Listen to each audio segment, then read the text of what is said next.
Kita akan start tepat pukul 11 lah. Lagi 5 minit lah. Kita tengok berapa orang kat dalam. Takut tak ramai masuk. Baik, nak Sekarang ni baru 28, 29. Nanti I akan play intro. Lepas dah habis intro, you terus start lah. Lepas I dah tutup screen. So dia tengok banyak. Jihad tu berapa participant? Rasa 100 lebih. Dah bayar, takut orang tak masuk ni. Takut dia masuk lambat pun maybe juga. Maybe kita plus minus 5 minutes. Tutup, Mat.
Tak sure lah nak kata.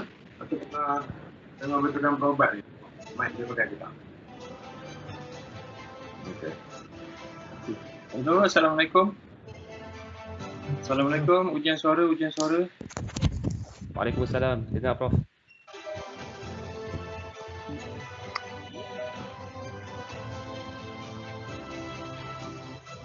Okey, dia orang pun tak tengok. Dia tekan apa-apa.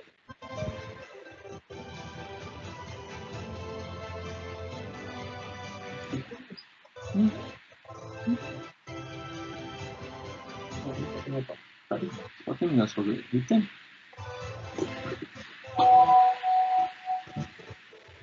Try different, check dengan system privacy setting gitu.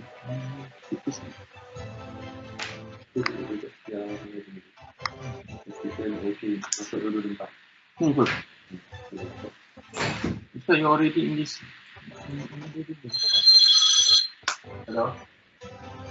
Dengar? Suara dengar? Dia dengar suara saya? Suara tak dengar. So, tak ada masalah lah. Suara mereka. Dengan Prof tak dengar suara dia orang, nak kena tengok balik lah nanti. Bagaimana? Okey eh? Okay. So, mic ni ada tolong. Untuk speaker, Prof kena tekan kat situ lah. Kalau tak situ yang tekan mic, saya tak ada mic. Okay, situ yang speaker bawah ni. Cuba cucuk. Kalau tak mic tak payah.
In a world that's rapidly changing and evolving, moving from desire to ambition, aspirations to goals, change keeps us individual.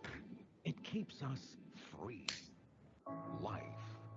Life is about freedom, the freedom of interactivity, movement, and change. And in a world that is ever changing, there's only one certainty. Tomorrow, everything will change even faster. Our need for more choice and quality, our drive to determine our future and explore boundaries is spurring digital evolution. Digital technology, conceived by our minds, created by our own hands. We are at the heart of this unstoppable force. We are Malaysia's digital free-to-air infrastructure pioneer. We are the new digital highway that will close the digital divide in our nation's broadcasting landscape. More bandwidth, more channels, more content. And for the first time in Malaysia's free-to-air broadcasting history, interactivity, a key thrust of our efforts. Introducing interactivity to free-to-air closes the digital gap between satellite TV, cable TV, and analog terrestrial broadcasting. Finally, free-to-air viewers in our country will enjoy the full benefits of digital TV and the power it provides. The power to decide what to watch and what to use, where and when you want to.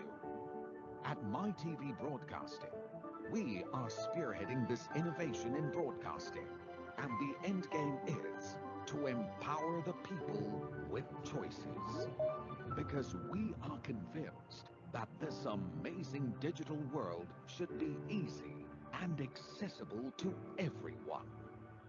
This vision brings us where we are today and will take us firmly into tomorrow.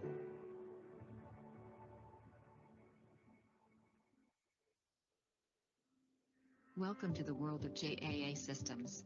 In the year 2020, we celebrated the 6th anniversary of our incorporation. JAA Systems started with just 2 staff and has seen exponential growth with each passing year. We've also grown from a small leased unit to our own office block, equipped with our own radio conti, green screen studio, and other facilities. We would not be where we are without the support from our valued clients, partners, and principals. We will ensure that our work ethic will continue to be customer-centric and to provide the best support to the industry for a better tomorrow. Thank you.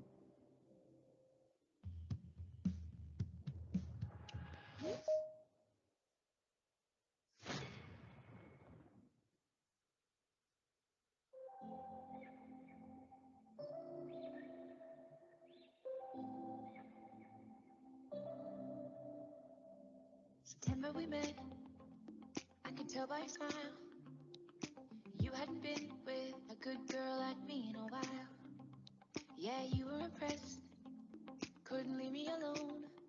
Text me every time that you pick up the phone. And I had control on the driver's seat, but my hands are slipping off the wheel. Now the tables have turned, now I'm up all night. I'm picturing you, acting like a fool. I'm on the other side, you're like a full moon, and I'm up all night, howling at you. Tables have turned, tables have turned.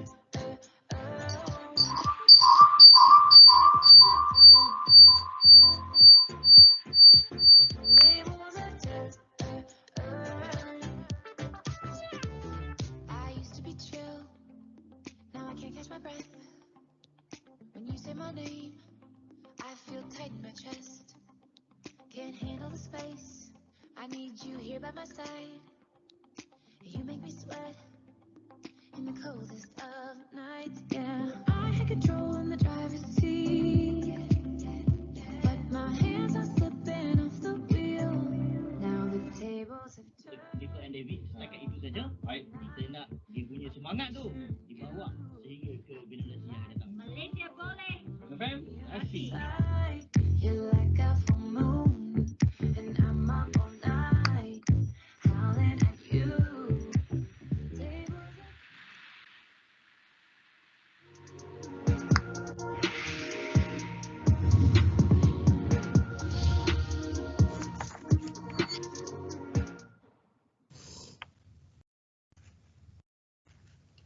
Okay, Assalamualaikum and good morning. So welcome to Telecommunication and Broadcasting Professional Technologist Talk by Medialab Academy. So far we have 52 participants already come into the webinar. So Empower Technologist Profession in Malaysia, and this is a program organized by Medialab Alliance dan Berhad with collaboration with partners FKE, KK, UTM, MyRef, Malaysia Research and Education Foundation, and also MBOT as advisor, Malaysia Board of Technologies. So my name T.S. Azhar Abdul Latif, Managing Director of Medialab Alliance and Berhad. So Medialab Alliance is a technology expert panel for MBOT under technology field, telecommunication and broadcasting TV. So for today talk, we have two speakers from academia and also industry. So first we will have Engineer Professor Dr. Badrul Hisham Ahmad. So and technologist Mazlan bin Mahdi. So Prof. Bad or for Badrul, Hisham is a graduated with honours degree in electronics and communication engineering from University of Leeds in UK in 1998, and then he received a master degree from UKM in 2003, then followed by PhD degree from University of Leeds. In thesis of the design and development of SIW filters in 2008. His area of interest is advanced microwave filters and antenna propagations, and he also an active researcher with a good track record with a number of research projects in RF microwave engineering. So he published more than 200 journals and conference proceedings, and he's a senior member of IEEE and member of International Steering Committee of Asia Pacific Microwave Conference. And he's a general chair of Asia Pacific Microwave Conference in 2017 and currently professor of microwave engineering in Universiti Teknikal Melaka. And for technologist Mazlan, technologist Mazlan bin Mahdi is a CEO or Chief Executive Officer of MYTV Broadcasting Sdn Bhd. So he's lead MYTV business operations into the new digital broadcast and telecommunication era, focus of expansion of MYTV and also MyPreview. And his initiative is geared toward empowering Malaysia digital economy in broadcasting through aggregation and distribution of multimedia content and applications to broadcast and telco coverage networks. So TS Mazlan have 20 years experience as a broadcast multimedia project management in numerous implementation and active as a liaison licensed officer in numerous high impact project, and he was attached with multiple broadcast infrastructure provider like ASRO, MYTV, and worked extensively in broadcast television services and multimedia productions. Welcome, yes, Mazlan. So general rules for today's talks, please switch off your mics during the session. So because I think we try to control the mic, but sometimes this participant will try to on back. So make sure that you switch off your mic so you won't disturb the sessions. And then second for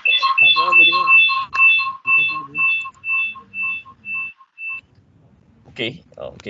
So please switch off your mic. And for any questions, so please put in the chat box. So the moderator will raise the questions after the second speaker's speech. So we have the first speaker, second speaker, and then we will have a Q&A after that. So, okay, without the further delay, I would like to invite Engineer Professor Dr. Badrul Hisham Ahmad to share his knowledge. Dipersilakan, Prof. Bad.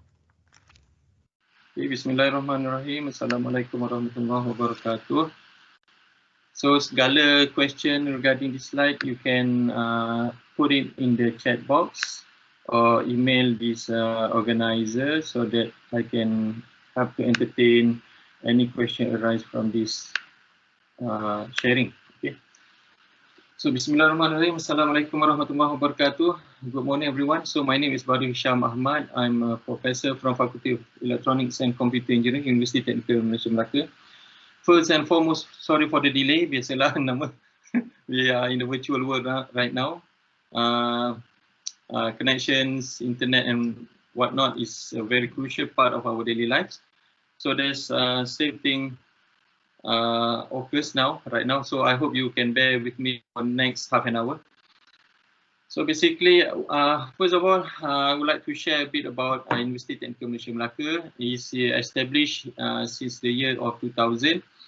We are situated in Melaka. We are about 130 kilometers away from Melaka, away from Kuala Lumpur, and we have two campuses, one in Durian Tunggal and the other is in Aikrov, Melaka. Okay. So this is our, basically in a nutshell, UTM has 8 faculties and 86 programs, inclusive of PhD, Masters, Bachelor and Diploma. And we have about 11,000 students enrolled and 677 international students. Our research area is advanced manufacturing and computing technology, and we have one LMC to arrange or to manage the research in UTM. So student development, basically we have 86% graduate employability. It's quite high among the public universities, and we have about 26,000 graduates since year 2005, and we have professional certificates among our lecturers or among the among our programs, which is Microsoft Data Science, Cisco, Oracle, Lean Six Sigma, and etc. And we have very close engagement with industries. We have 100 industry partners. We have Samsung IoT Labs, ST IoT Labs Academy, Cisco Academy, Microsoft IT Academy, and Oracle Academy. And we have active alumni who work with the community programs. And as for human resources, we have 2,000 plus staff and about 326 professional certificate staff who are either professional engineer, technologists, chartered engineer, geologists, landscape architect, and so on. And we have also 55% of our staff with a PhD holders, and among our academics, some of them are appointed as experts and consultants. Okay. So UTM also introduced the TUNAI concept, which means technology at university in advancing industries. So which meant a university that provides highly skilled technologies and enhance inventions impacting societies and industries. Okay, that's a bit about our universities. So that's a bit about our university. Now I would like to share with you all the essence of today, the sharing for today. So which is the title is The Evolution of Telecommunication Technology. Okay. So I believe you all heard about this topic, or maybe learn about this topic during your undergraduates or your PhD. So what I'm here today is just sharing the evolution from the beginning of our time until the recent years, recent hype of today, which is 5G and so on. So basically, the content of my talk, basically, I will talk about the background. Secondly, about the history of this telecommunication technology. Number 3 would be the technical concepts, and number 4 would be analog versus digital communication, and number 5 would be communication channel. Number 6 would be modulation, and number 7 would be telecommunication networks, and number 8 would be regulation, and number 9 modern media, and last but not least, I will conclude with some of the reference that I use. So as a background, so telecommunication is actually the essence of today's world. So we need telecommunication to contact our friends, contact our neighbors, contact our relatives. Yes, and all these various types of technologies, the voice that we send, or the video that we send, or the message that we send is either through a wire, a radio, or optical communication, and also by using other electromagnetic systems. So the transmission media in telecommunication has evolved through numerous stages of technology, and from beacons, smoke signals, telegraphs, and signal flags, and optical polyographs, and to electrical cable and electromagnetic radiation, including lights. So as you know, our telecommunication technology has evolved. So other example of pre-modern long-distance telecommunication, including audio messages, such as drum bells, drum beats, long blown horns, and etc. But in the 20th and 21st century technologies, the long-distance communications usually involve electrical and electromagnetic technologies such as telegraph, telephone, television, and also teleprinter networks, radio, microwave transmission, and so on. So a revolution in microwave communication began in the first decade, in the first decade of the 21st century, whereby it has evolved. So in so many first decade of 20th century, with pioneering development of radio communication, actually, by Mr. Marconi, who won the Nobel Prize in Physics in 1909. And the other Nobel pioneering inventions and developers in the field of electrical and electronic communications. This person include Charles Wheatstone, Samuel Morse, Antonio Muccini, including Alexander Graham Bell, and many more. Okay. So actually, the word telecommunication is compound from different meaning. First is from Greek, and the other is from French also. So the word is actually means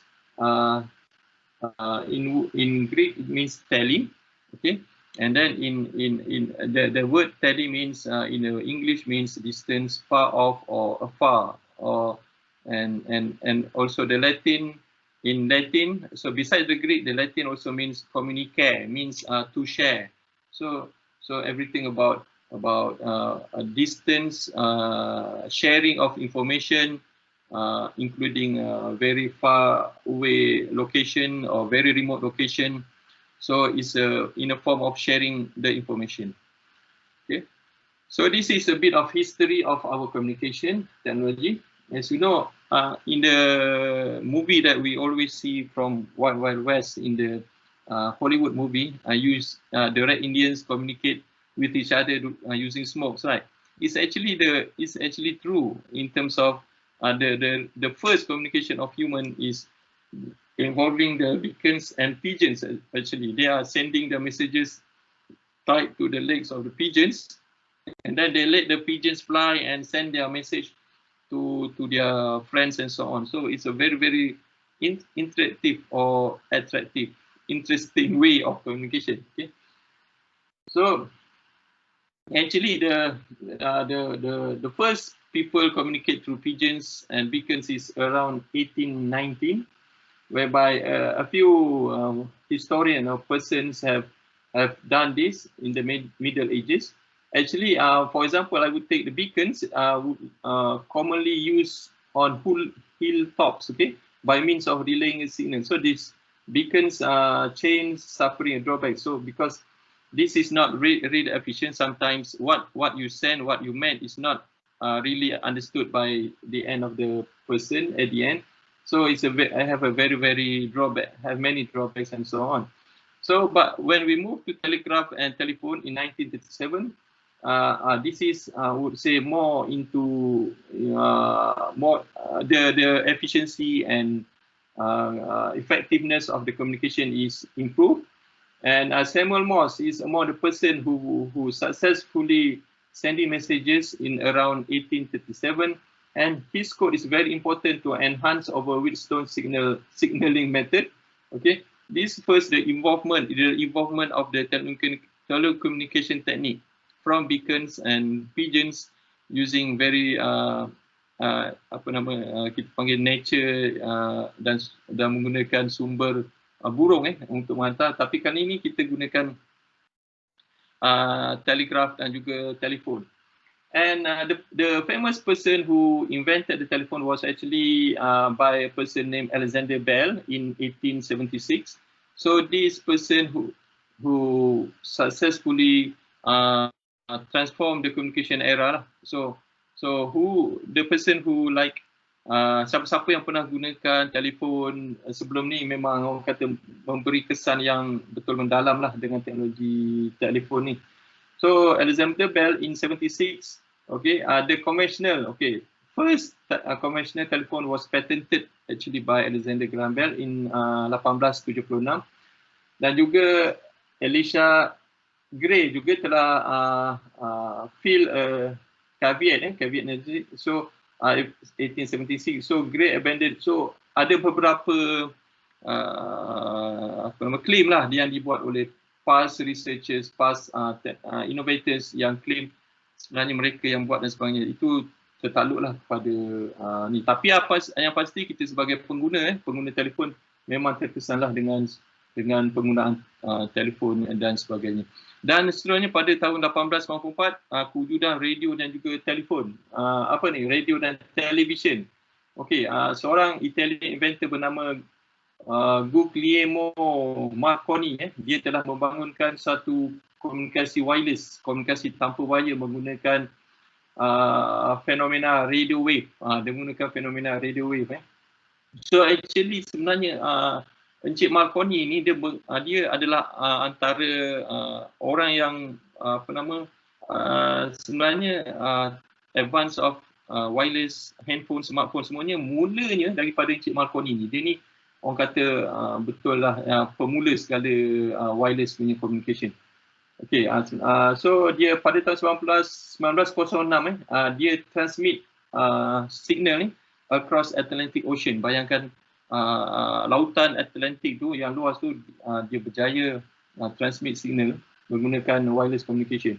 This was first started radio telegraphy by radio lah. And voice and music were demonstrated in 1900 and 1906 but had very little success. Okay. Manakala kalau kita tengok sekarang lebih kepada 5G dan sebagainya, kalau kita tengok itu menggunakan gelombang milimeter, millimeter wave communication. Telah pertamanya diselidiki oleh seorang penyelidik bernama Jagadish Chandra Bose pada tahun 1896 dan 1894 dan 1896 pada high frequency setinggi 60 GHz sebenarnya. Okey, dalam eksperimen tu. Dan juga kalau kita tengok wireless communication ni banyak digunakan dalam Perang Dunia Pertama. Perang Dunia Pertama banyak menggunakan teknologi radio untuk tujuan komunikasi dalam militeri, dalam tentera. So selepas perang, commercial radio dibangunkan, antaranya AM radio, FM radio dan sebagainya. Kemudian kita tengok thermonomic valve 1904. Ni adalah fenomena yang dinamakan cathode, anode dan amplification, tujuan amplify. Kalau kita tengok radio and television pada 1984 tu ada beberapa kelemahan. Contohnya signal tak boleh travel jauh dan sebagainya, dan signal lemah lah pada ketika diterima pada penerima tu. Tapi dengan semiconductor era dan thermionic valve transistors pada 1947, so signal tu dapat dengan ada diorang dapat discover amplification, amplifying dan sebagainya, mereka dapat menghantar signal tu jauh lebih jauh dan juga dapat bandwidth yang dihantar lebih luas dan sebagainya. Kemudian kita tengok pada tahun 1940 computer network and the internet was introduced. 1940 sebenarnya orang pertama dipanggil George ZB ni transmit problem dengan menggunakan complex number of calculators. Okey, dan kemudian ada beberapa penemuan lah yang berlaku, dan seterusnya kalau kita tengok 1990 the first wireless revolution berlaku dengan adanya wireless network dan sebagainya. So masuklah MOSFET device dan sebagainya. So dan juga kalau kita tengok wireless revolution have been drive the advance of radio frequency and microengineering. Dan seterusnya lepas 1990 dunia dah tak lihat ke belakang, di mana macam-macam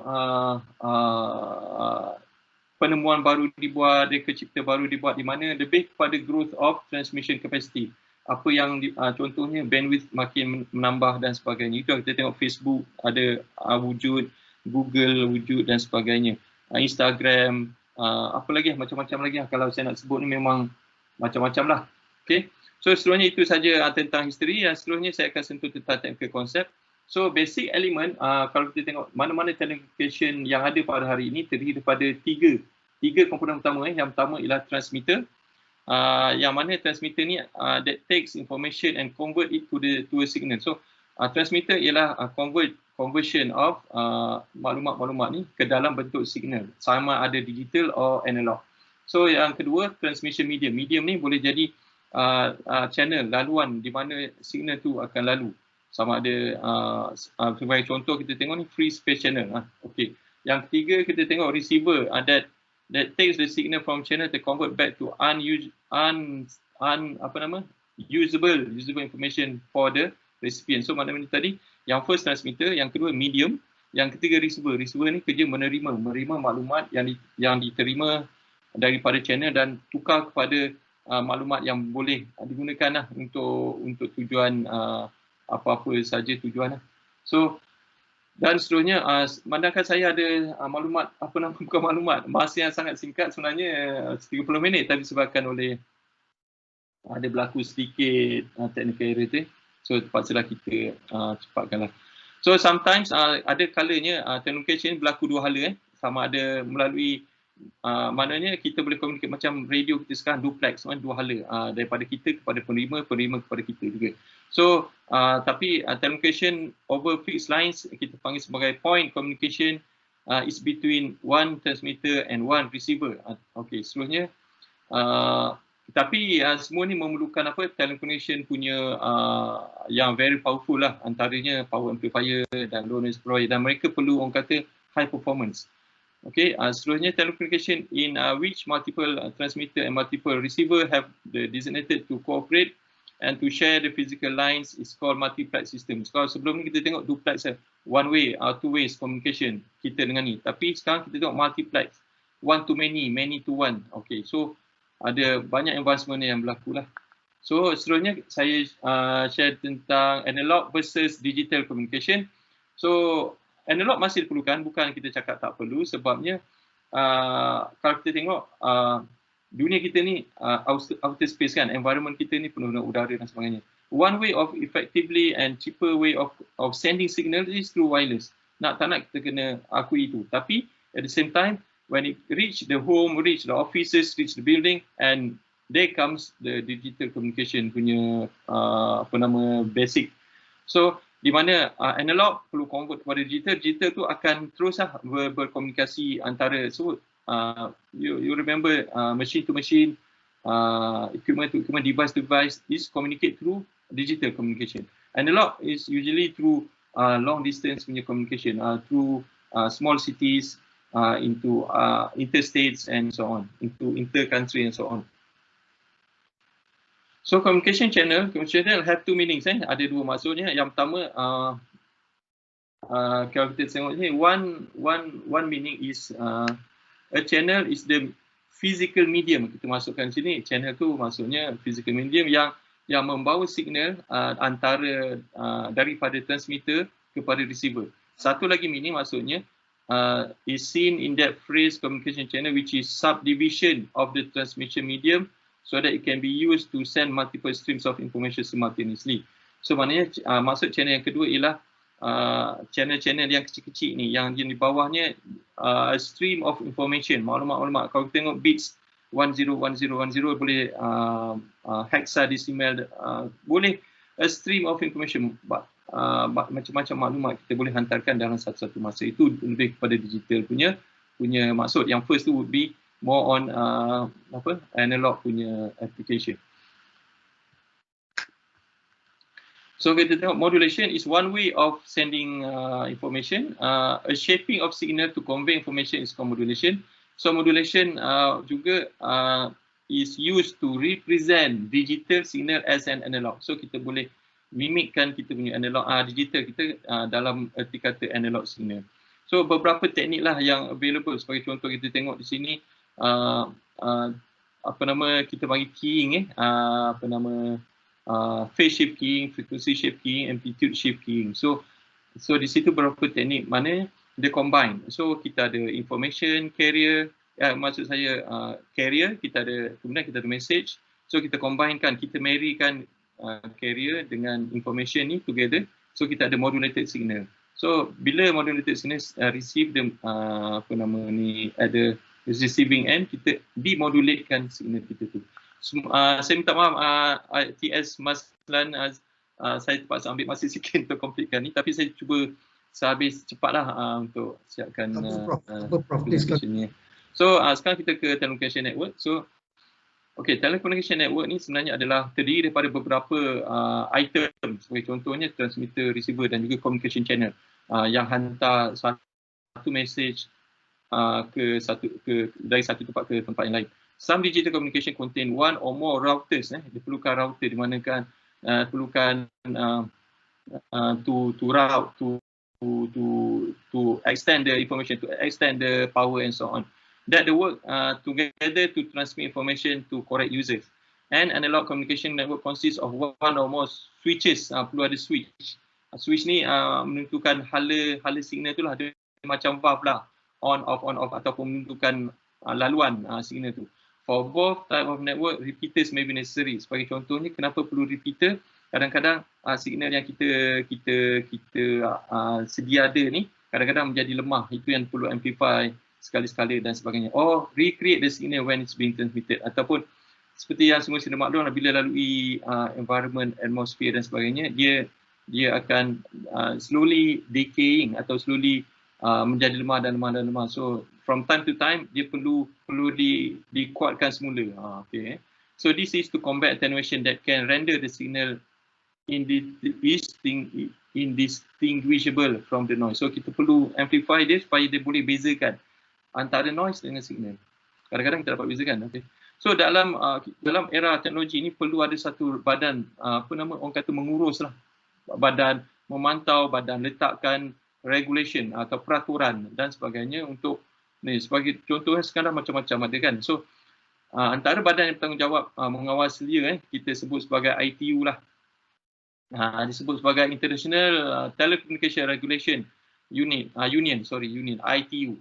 Ditubuhkan pada di bawah United Nations lah. United Nations Agency for Information and Communication Technology. Pada tahun 1947 Atlantic City Conference, ITU decide mengambil keputusan untuk effort international protection to all frequency registration in new international frequency list.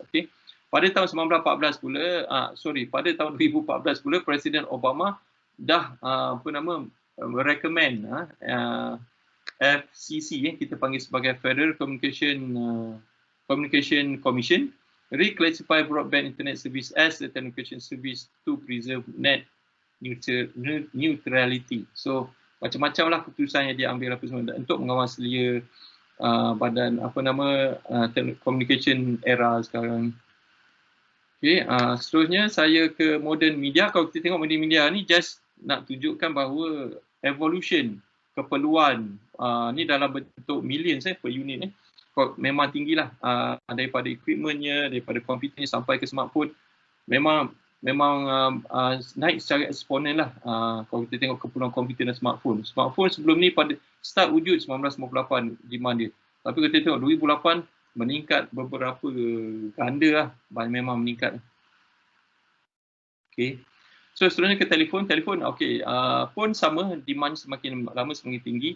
Kalau sebelum ni kita communicate cara lama apa semua, telefon sekarang pun semakin evolve. Kalau kita tengok semakin meningkat, dan dia sama kembangnya dengan telefon dan juga radio dan juga televisyen. Kalau kita tengok telefon, kita dah mengambil alih dua ni, telefon kita, smartphone kita dah mengambil alih radio dan televisyen punya fungsi. Kita tak perlukan lagi televisyen dan juga radio. Kedua-duanya kita boleh dapat melalui kita punya smartphone even. So seterusnya kita ke internet. Internet adalah memang orang kata yang kita perlukan. Seolah macam kalau kita perlukan sarapan, kita juga perlukan internet. Sama pentingnya. So kita tengok di sini, internet is a worldwide punya network of computers and computer network that communicate with each other using IP, internet protocol. Okay. So seterusnya sebenarnya dah dianggarkan sekitar 51% information flowing through the two ways communication starting from year 2000 and until now lah. Dan rate of increase tu semakin lama semakin meningkat dan sekarang ni orang menggunakan internet just through a smartphone, tidak lagi menggunakan komputer ataupun PC. So internet works in a part because the protocol, tapi perlu ada communication atau protokol ni antara berapa layer, physical layer, net layer, network layer, MAC layer dan sebagainya. So for the internet, physical, medium and data link protocol can vary several times as packet traverse the globe. So this is because internet places no constraint on what physical medium or data link protocol is used. Seterusnya saya ke local area network dan wide area network.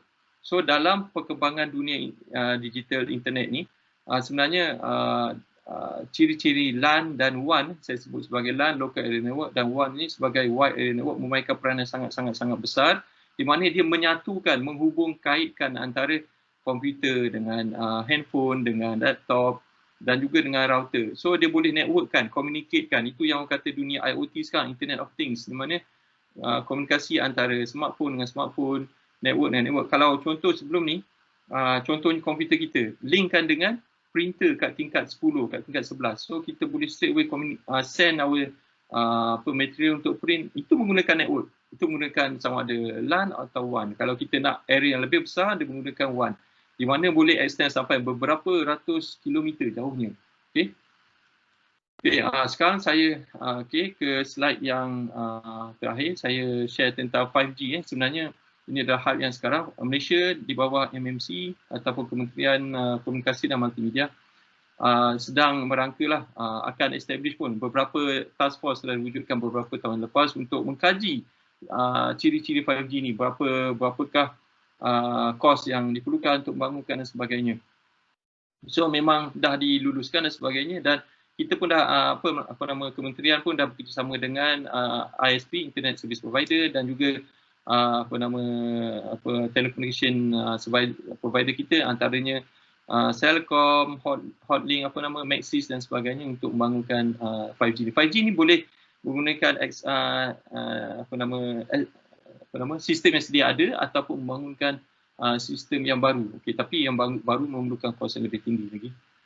So ini adalah referensi saya gunakan, dan juga akhir sekali terima kasih semua di atas apa nama kerana sudi mendengar dan menahan kualiti saya. Okay, terima kasih semua. Terima kasih kepada Medialab yang sudi memanggil saya. Saya minta maaf di atas segala kekurangan dan apa sama insyaAllah saya akan improve in the future. So segala soalan boleh di forward pada TS Azhar ataupun pada saya terus. Okay, itu sahaja daripada saya. Terima kasih. Assalamualaikum warahmatullahi wabarakatuh. Okay, terima kasih Prof Bad. Okay, thank you Prof Bad. So just now we can listen on the history of telecommunications. So quite good knowledge on how evolution of telecommunications from its start in the beginning, from analog worlds and until the 5G era. So again, for any questions, please do post in the chat box so we can get Prof Bad to answer any questions at after the second speaker session. Okay, then. For the next event, I would like to invite technologist Mazlan bin Mahdi, CEO of MYTV, to share his knowledge. Please do invite. Silakan, TS Mazlan.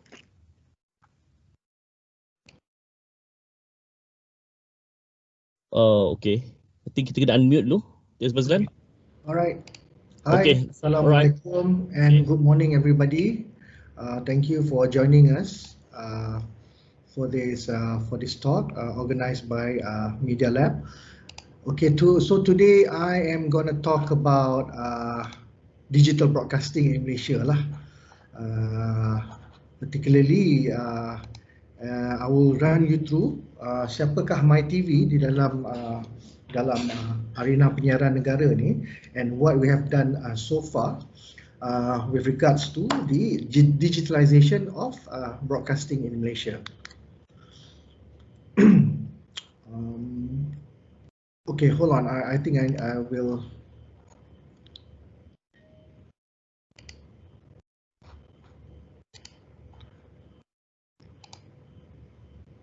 Okay, alright. So pada permulaannya mari kita lihat actually perancangan kerajaan untuk migration plan ya for the television from analog to digital and MYTV broadcasting implementation.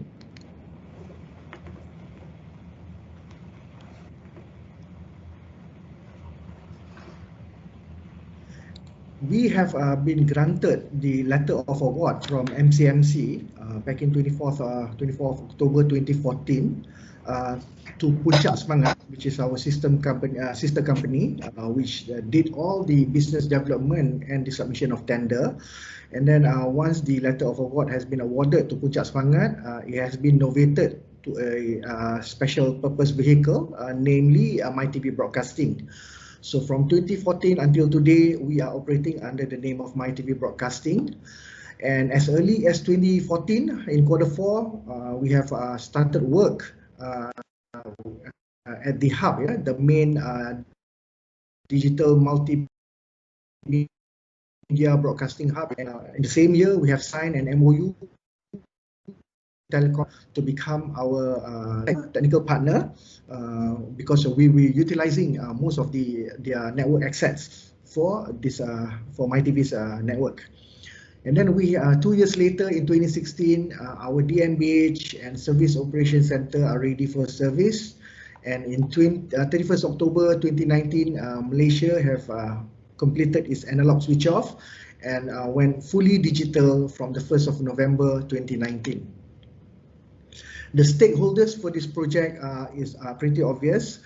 It's actually the Kementerian Komunikasi dan Multimedia Malaysia and also the regulator MCMC and MYTV as the infrastructure developer and operator, and of course all the broadcasters in Malaysia lah, which provides all the digital terrestrial television broadcast services, namely RTM, Media Prima, TV Al Hijrah, Bernama, and many more to come insyaAllah.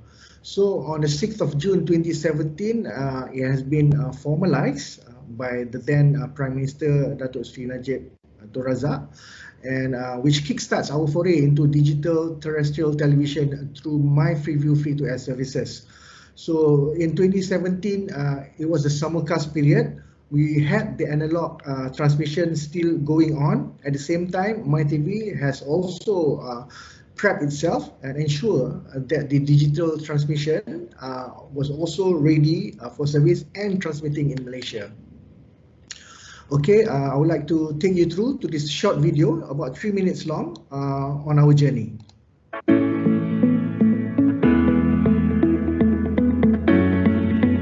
All over the world, countries are making the switch from analog terrestrial television to digital technology. At MYTV, our mandate is to make this possible by successfully implementing digital terrestrial television broadcasting infrastructure in Malaysia.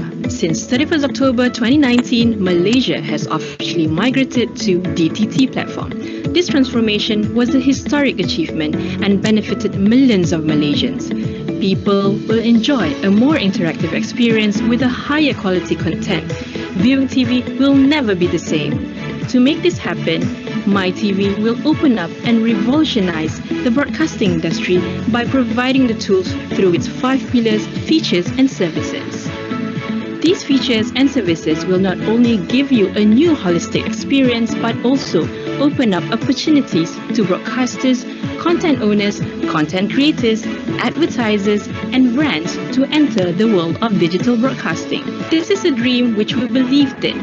However, to turn this dream into reality and to get DTT into millions of homes is a monumental task, a task which requires a massive amount of infrastructure and investment. First, the channel owners will transfer all their content to the MYTV Digital Multimedia Broadcasting Hub, DMBH. From there, the DMBH facility will send it to the network switch to start the digital transmission process. Apart from backing up the content by layering with the Disaster Recovery Center, DRC, and the satellite Earth station, the network switch enables regionalization. This means that the channel owners can now choose which region their content is aired in. Should there be an interruption to the primary infrastructure system, the DMBH will have the same information sent to the DRC simultaneously and will work within its very own network switch for transmission purposes. Then, digital signals are broadcasted from all transmission sites. A receiving device in all homes throughout Malaysia will pick up these digital signals, thus providing digital terrestrial TV. We have the capacity to host up to 80 channels for Malaysia, which will provide an excellent choice of entertainment, interactivity, educational and informative content. In the future, Malaysia will be able to enjoy DTT on the go. With T2 Lite, this means DTT anytime, anywhere. For DTT to be enjoyed by everyone, every household will need to own MYTV's Customer Premise Equipment CPE. Realizing the importance in closing the digital gap, MYTV has distributed 2 million CPE boxes to the deserving community. MYTV has a strategic partnership with Post Malaysia, using its vast network of outlets both in rural and urban areas. Post Malaysia will ensure the viewers will have easy access to collect the boxes.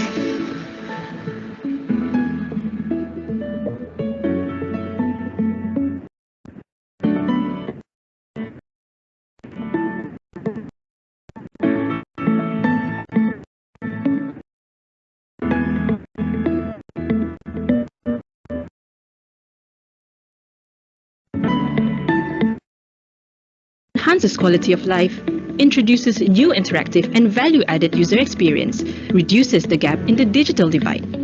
DTT benefits for the industry, encourages the creation of intellectual property, quality content creation and opportunities, and entrepreneurial activity. DTT benefits for the nation, stimulating the economy, creating more job opportunities in content and broadcasting sectors, freeing up the national analog spectrum, improving the national broadcasting infrastructure, increasing government tax revenue. The introduction of DTT will also create a spin-off effect and accelerate highway for the various industries: broadcasting, telecommunication, education, retail, and finance. DTT will bring with it many changes that will benefit our nation, ushering in a new era of opportunity and possibilities that will transform the way we live. it will reduce digital divide with new quality, interactive, and value-added services for viewers, increased quality of TV content, and economic spin-off to the industry. Malaysia will be inching closer to become a fully developed nation with a change of mindset and lifestyle with digital broadcasting. This is the true power of digital terrestrial TV, and with your help, we want to make it happen.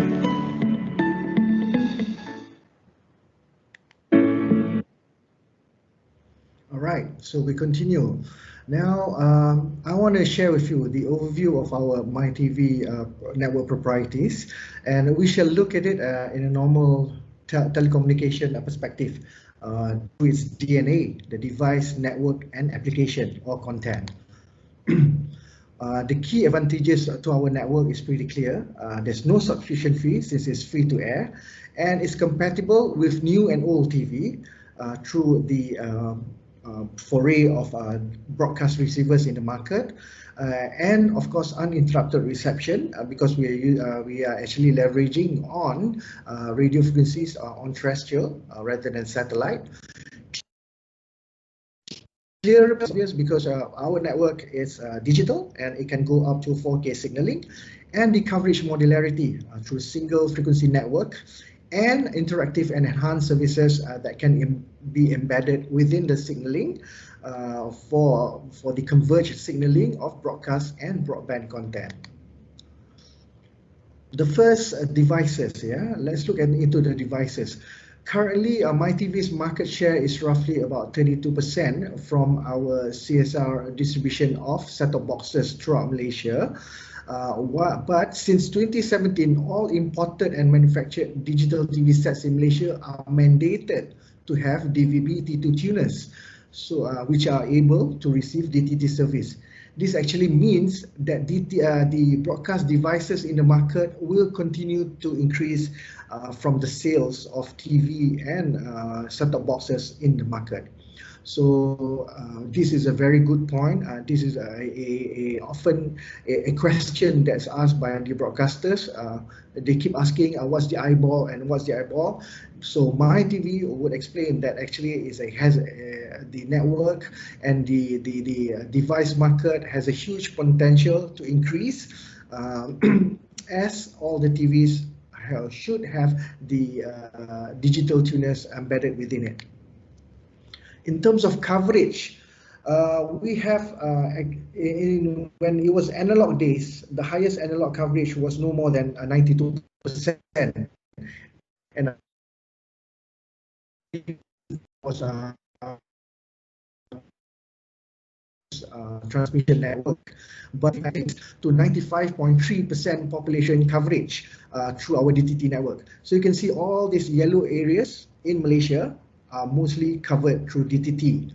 Now you can see that the blue part of it, which is covered by DTH, these are not covered by terrestrial transmission because these areas are not densely populated, and furthermore we have the Banjaran Titiwangsa here, which is if we were to put a transmitter up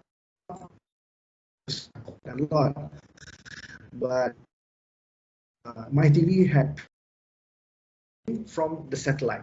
So all in all, we have about 100% coverage in Malaysia currently, and it is the best media platform to reach the 32 million population in Malaysia. On the application and content, currently MyFreeView, which is the brand name of free-to-air TV in Malaysia, we have about 18 digital TV services and 14 digital radio services on our network. We and our Malaysian broadcasters have launched standard definition, high definition, and digital radio services, as well as hybrid broadcast broadband TV, HBB TV interactive services. Now, MYTV is looking forward to launch new services with the broadcasters, new services such as pay TV, internet protocol TV, as well as mobile reception services. So these are the radio channels that we already have on board, mostly provided by RTM and Media Prima Berhad. Now, for our new strategy for 2021 onwards is to look at the industry itself. Currently, the last the last research done by Magna Global forecasted in 2019 shows that Malaysia recorded a total ADEX of 5.2 billion ringgit. And if you can see the distribution of the amount, 21% goes to TV, whereas 34% actually goes to the internet. What does it mean? Our broadcast industry is experiencing a paradigm shift. Move from the traditional models to content distribution over digital platforms. And also, we are seeing a lot of new trends from the broadcasters whereby they are leveraging on online platforms and competing with various players in the digital world. Therefore, most of the broadcasters now are exploring into new business model, such as offering subscription-based video on demand or advertisement-based video on demand. And also, on the hindsight, Malaysian e-commerce market generated a revenue of 15.2 billion in 2019, with a prediction for growth to reach 11.8 by 2023. This shows that there is a growing trend in utilizing e-wallets in Malaysia. Now, having said that, MYTV strategic plan to maximize the channel take-up and offering one will be looking at the network evolution to increase the network value and viewership reach. So currently we have a DTT and DTH on board, and in the future we are looking into internet protocol and as well as mobile reception of services onto in the cars, while you're or even the commuters or even the trains. On the second level, we're looking into taking up the service beyond what we have now. I've already explained earlier that MyTV has a standard definition, high definition, digital radio and HBPTV. So in the future, we are trying to get the participation from broadcasters, to produce or to generate new services such as pay TV, a belting service, or over-the-top services like Netflix or iFlix, and also the next-gen coding of UHD. Now, belting service is quite unique. Since there will be like new broadcasters who do not have the intent to go for a full-blown transmission 24/7, full month, they could opt for belting services whereby they could talk to MyTV and actually acquire maybe 12 hours of the programming at a lesser price. Because we want to encourage more people to come in, more people to register themselves as licensees with MCMC, but at the same time take the opportunity of this digital network.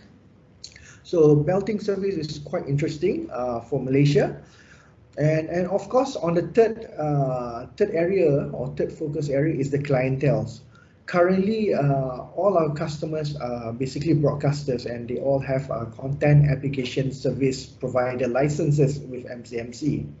But one has to realize that this infrastructure is actually it can deliver a wide scope of services.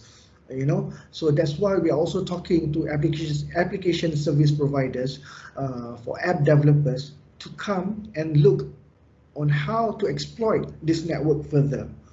And we are also looking with talking with state governments. I think earlier this year, last year 2020, we have managed to get TV Sarawak on board, and that's the first state government that we have managed to secure, to become one of the MyFreeView channel providers. So we would look into other state governments to actually pitch and tell them and encourage them to come on board, so that we can have more channels in MyTV network. So that's briefly my presentation today. Please feel free to ask any questions pertaining to MYTV in the chat box. Thank you very much.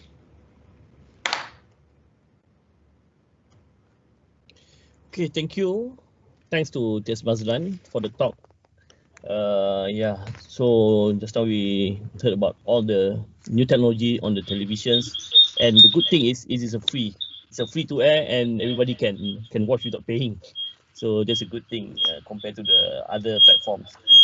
So okay, I would like to open the questions to the floor now. So I think we have most questions that coming from 5G. They asking question about 5G. Maybe Prof. Bud can elaborate a little bit about all the questions on the 5G, about SPV and about the adaptation of 4G, 3G versus 5G.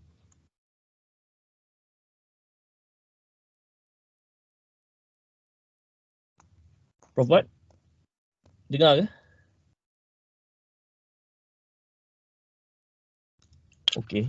Assalamualaikum warahmatullahi wabarakatuh. Minta maaf, saya punya komputer ni ada problem sikit. Saya boleh, bila nak cakap saya kena offkan satu sistem lagi, so saya tak boleh dengar. Tapi saya ada yang soalan saya dah jawab lah, Alhamdulillah.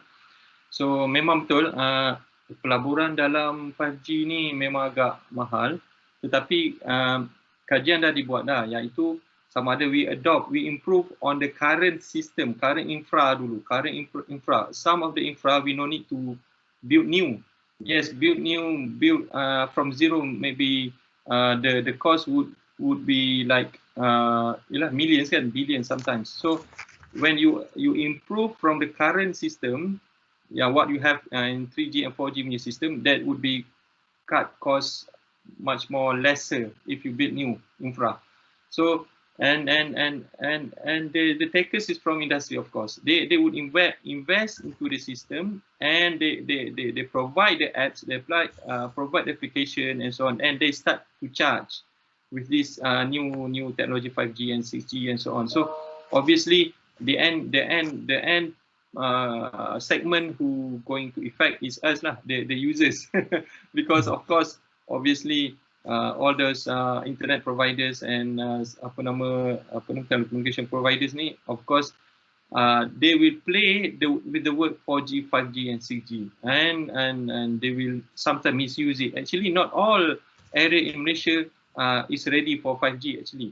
Only the big cities, like for example in KL, Jaya, who are orang kata apa dah ready to be upgrade, the system upgraded to 5G punya technology. And then please, sometimes in a rural, of course, they are still stick with 2G, even 3G system. As long as it can still communicate, send WhatsApp messages and so on, still okay. But for 5G, only the big cities. Itu sajalah. Okay, thank you. That's answer from Prof. Bud. So hopefully can answer most of the questions that coming on the 5G. I think 5G, is quite new technology that we need to explore. I mean, implementation is one thing, but it's something that really good things. I mean, we need to try out, and maybe in our technologies group, we can do some collaborations within the industry and also maybe government sector, or maybe with academic. I mean, to work out for any 5G projects. If I may add, I think 5G is again a welcome to Malaysia. Tetapi in terms of use cases, that would actually drive the adoption of the technology. So I think kalau rakyat lebih tahu apa yang mereka boleh manfaatkan daripada 5G ni, maka lebih cepatlah mereka untuk support that technology. Yeah, though I think perspective of media, I mean, good also to have some awareness lah 5G. Sometimes people misunderstand. They tengok numbers, bigger number is better lah. 4, 5, 6. So sometimes don't understand what is 5G, 4G kan. And of course the industry, commercial people try to use as a business punya advantage. I mean, 5G, new business case model, and then selling without understand, everybody move to 5G. Okay, I think this is a question to Tes Mazlan. So about saya nak menjawab soalan Encik Amzari bin Ahmad Zainuddin. Dia tanya what is needed to support OTT and UHD. Yeah. Okay, OTT over the top tu actually is delivered via application lah kan. So MyTV have been looking to develop its own app. Basically, it's actually a duplicate of MyFreeview services, but something like an Android app. Jadi for you to access to that is basically to download it on your smart devices or smartphones. I think that answers what is needed to support OTT. That will be it, an application. Tetapi UHD punya transmission, currently this one is we rely on the development or the upgrades that the broadcasters are actually giving to us, the feed. So until they have instructed MyTV to say, okay, we're going to upgrade to UHD, then we will ensure the transmission of the signaling is in UHD. Now at the CPE side, of course, I think about 75% of our set-top boxes in our CSR initiative earlier, they all have HEVC codec in it. So HEVC is able to receive UHD content. Tetapi if let's say lah broadcaster ni masih lagi memerlukan masa untuk plan for UHD, then I'm just afraid we have to look into new sets of devices lah. That's why it's important for MyTV to also work closely with all the TV manufacturers in Malaysia through a platform such as Malaysian Technical Standards Forum, whereby we plan together, MyTV broadcasters and TV manufacturers in terms of introducing new services to Malaysia. Okay, thanks Tis Mazlan untuk ni. By the way, Tis Mazlan also is quite active in MTFSB lah. So and is one of the chairman in the working group. Which working group, Tis Mazlan? Broadcast receiver. So that's why he well versed with all the standards and all this. So okay, there's one question from Mr. David Tis Mazlan asking about that. Yeah, he was asking, will MyTV consider to have interaction with TV audiences directly or only allow broadcasters to do so? Okay, I think this question, first I have to answer it from the license perspective. Okay, so we live in a highly regulated industry. That's why even MyTV pun in all our expansion and plans, we have to also discuss with MCMC to study the impact and also to garner their support in all of our development. Yes, we do consider interaction-based services, tetapi in order for you to access MyTV, there should be certain licenses or certain licensing allowances that you should get from MCMC, because then again we are free to air television.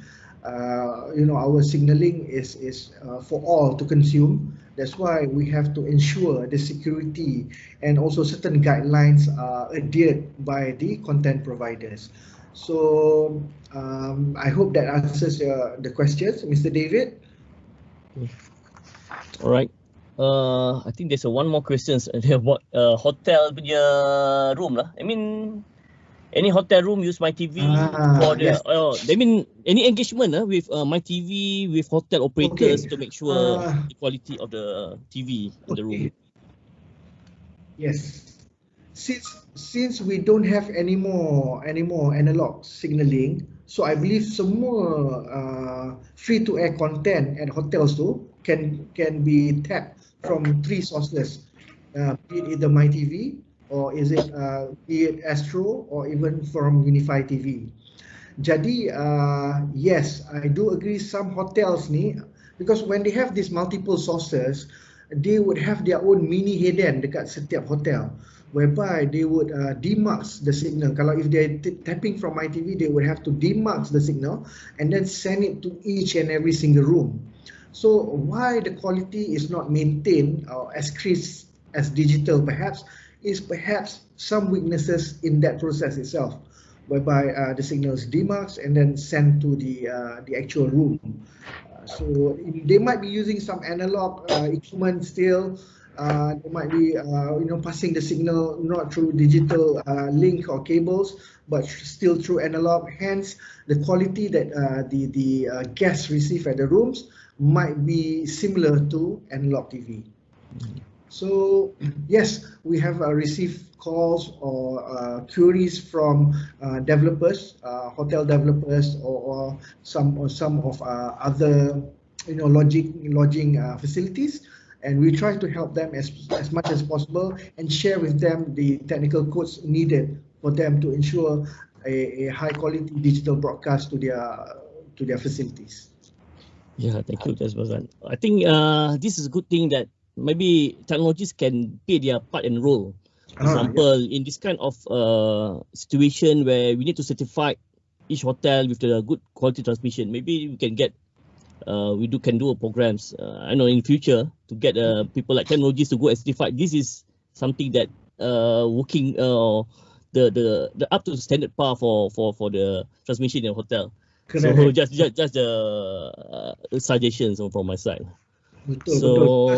Yes, because we with this network, you can see the growth not only to installers, for example, but also to content developers, application developers. They could all leverage on what we have. Okay. Yeah. Any more questions on the floor? So, or else, I mean, you can send your questions, directly to Prof. Bud or to TS Mazlan, or maybe to send to committee so we can convey the message to Prof. Bud and also to TS Mazlan. So, yeah. Okay. Prof, everybody's asking about ROI, Prof. Interesting. Anybody want to, maybe we can have some. Maybe TS Mazlan would be the right person to answer because. Yeah, TS Mazlan daripada industri lah. For us, it's just the breakthrough, the finding, the frontier of knowledge. We don't care about the ROI basically. Yeah, I totally agree because ROI is a question that even my bosses always ask. When you invest something huge into a certain technology, they would like to see what's the return of investment. That's why early on I said about use cases. I think that would drive the development of services, be it in TV or be in telecommunications. It always boils down to the dollars and cents. Jadi of course, for example, MYTV, I wouldn't want to buy equipment that nobody want to use, because the shelf life of equipment nowadays have reduced tremendously. So any partake on new technologies or new investment and need to be dealt with carefully in terms of its costing, so that it doesn't burden a platform operator such as us. On that note, the content providers pun kenalah bekerjasama to work with the platform operators and also to work with other industry stakeholders that could give you better insight to what the industry is at the current moment. Yeah. I think this kind of new technology normally is require a whole ecosystem itself lah. Dia tak boleh, I think, burden come from the SPV saja or government. Everybody need to take part lah. So this is a good thing that we ensure that new technology can be depart faster rather than just waiting one area saja untuk invest. So dia akan jadi backlog on the technology. But I would say the Malaysian government has helped MYTV in many instances. For example, on the migration and also the take-up of the services. They have done tremendous, awesome job for this. So I believe the same kind of approach will be similar for the SPV DNB in the future. So we are all waiting for the plans and what are the next steps for the next 3 to 5 years for this 5G and the DNB per se. Okay. By the way, dekat dalam ni, in the chat box we have the feedback form, so you can fill up the feedback form via online. So any feedbacks or whatever, you can put it inside. So I think we are at the end of the sessions. Okay. So thank you to speakers, committee, and participant for the corporations. And for next session, we will have another one, the next one in May 2021, which we will have Professor Dr. Zahril Adha from Center of Research Institute, UTM, and pairing with from industry, TS Ahmad Syafiq Miza from Jabatan Penyiaran Malaysia, RTM, KKMM. So for the e-certificate, for all attendees, we will send to you via email within 14 days. So after the event, so together with the confirmation on CPD point from MBOT. So far we for this talk we will have we applied one CPD point for MBOT and one CPD point for BM. So for any approval updates, we will inform you via email. So okay, see you in the next session, and thank you to all. Wabillahi taufiq wa hidayah. Assalamualaikum warahmatullahi wabarakatuh. Waalaikumsalam. Waalaikumsalam warahmatullahi wabarakatuh. Bye everyone. Take care. Stay safe.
Adik abang.